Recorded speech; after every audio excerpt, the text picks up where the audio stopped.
Баршаңызға қайырлы күн достар. Бүгін сіздермен қой етінен қуырдақ дайындаймыз. Ол үшін етімізді осылай кішкене бөліктерге бөліп кесіп аламыз.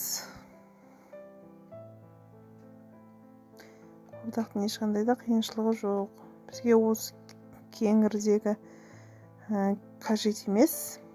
Оны алып тастаймыз.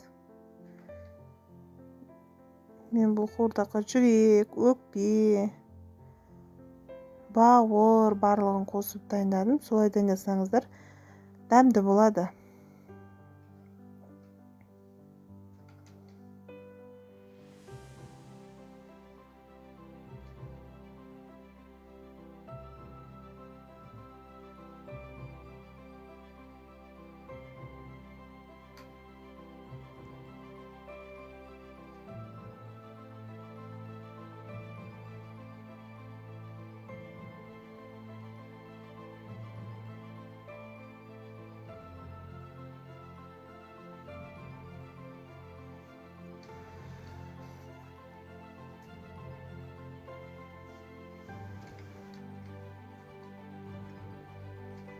Кішкене қабырға қостым, жауырынның етінен турадым.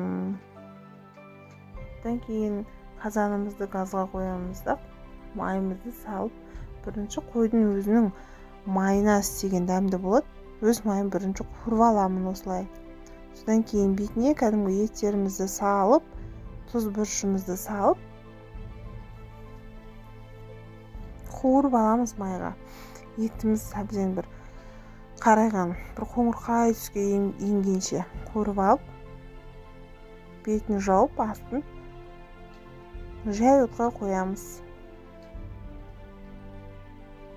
Картоп салғаным видеоға түспей қапты. Сөйтіп 2-3 сағат пісіреміз. Қуырдағымыз дайын, ас болсын.